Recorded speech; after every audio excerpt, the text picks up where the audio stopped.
Hello students.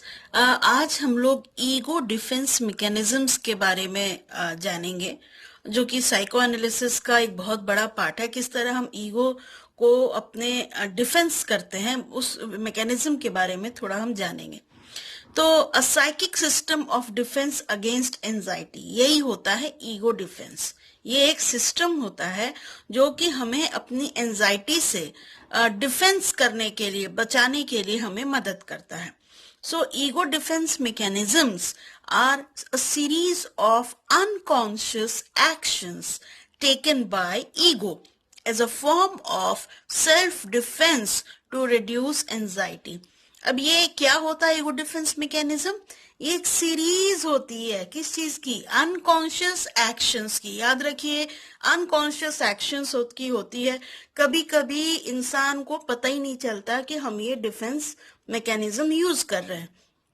तो ये लेता कौन है? ये ईगो लेता है। ओके, क्यों लेता है?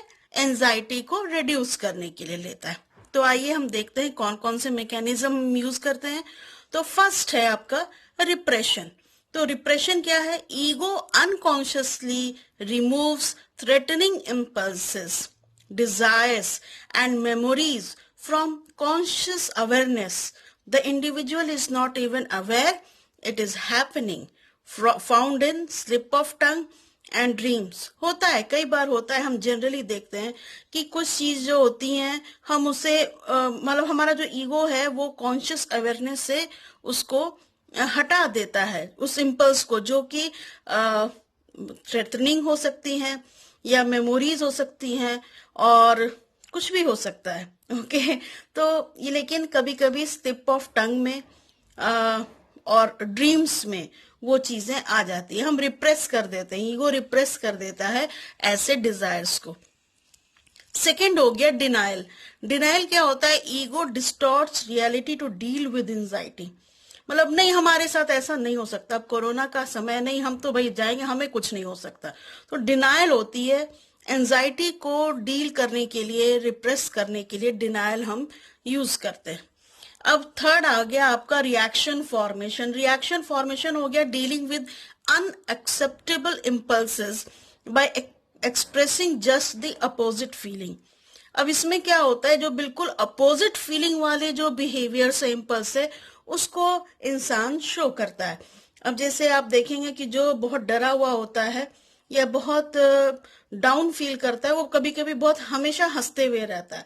तो जब आप किसी हंसते हुए, बहुत ज्यादा हंसते हुए इंसान को देखें तो ये ना सोचे कि बड़ा खुश बंदा है।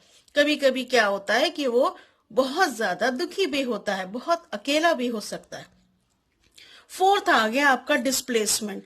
डिस्प्लेसमेंट हो गया कि shift of anxious unacceptable impulse to acceptable और लेस थ्रेटनिंग वन। मतलब वो व्यवहार, वो इम्पल्स जो कि थोड़ा एक्सेप्टेबल हो। ओके, अब आप किसी, आप बॉस से बहुत ज्यादा गुस्सा है तो आप सीधा उसका मर्डर नहीं करें, बल्कि कुछ ऐसी चीजें करें, हड़ताल करें, ये करें, आजकल बड़े हड़ताल हो रहे हैं, तो कुछ ऐसे करें जो कि थोड़ा सा एक्सेप्टेबल हो और थोड़ा कम, लेस थ्रेटनिंग हो। ओके, अब आ जाइए रिग्रेशन। रिग्रेशन हो गया cope by reacting to earlier less mature behaviour. अब जैसे होता है कि फादर को ऑफिस में बड़ी डांट पड़ी पूरा नहीं होने के लिए काम या कुछ, तो वो आके बच्चे पे शाउट करने लगता है बहुत ज्यादा, या वाइफ पे बहुत ज्यादा शाउट करने लगता है, ये खाना में नमक क्यों है, ये है, वो है। मतलब ऐसी कई चीजें हो सकती है। बच्चा पढ़ता नहीं है, क्यों नहीं तुम होमवर्क कर रहे हो, ब्ला ब्ला ब्ला।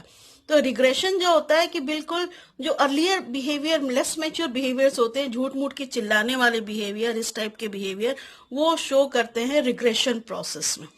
सिक्स्थ आ गया आपका रैशनलाइजेशन। रैशनलाइजेशन होता है ये logical explanation to unacceptable feeling और एक्शन। अब कहते हैं ना कई बार कि ऑफिस में घूस लेते हैं, चीटिंग करते हैं, तो बोलते हैं भाई यहाँ तो ये सब चलता है। तो जो गलत चीज है, अनएक्सेप्टेबल फीलिंग है या एक्शन है, उसको जायज ठहरा देते हैं रैशनलाइजेशन। अनडूइंग। अनडूइंग हो गया compensate the unacceptable feeling expressed. बार बार बोलते हैं ना कि कोई, अरे यार मट्टी डालो, सॉरी बोल दो, काम खत्म करो, और एंजाइटी को, जो अनएक्सेप्टेबल बिहेवियर है उसके लिए, उसको रफा दफा कर देते हैं। एथ आ गया सब्लिमेशन। सब्लिमेशन हो गया converting unacceptable impulses into action serving अ सोशली एक्सेप्टेबल पर्पस। इसमें हो गया कि आपकी जो इम्पल्स है उसको जबरदस्ती आप सोशली एक्सेप्टेबल करा देते हैं। जैसे किसी को सेक्स में बहुत ज्यादा कोई पॉर्न देखता है, ये उसको इंटरेस्ट रहता है, तो फिर वो टीचिंग सेक्स थेरेपी इन एक्सेप्टेबल, वो सेक्स थेरेपी को टीचिंग प्रोफेशन में आ जाता है जो कि एक्सेप्टेबल है। तो वो अपने एंजाइटी को, अपने इम्पल्स को एक सही दिशा दे करके और उसको पूरा करता है। Thank you.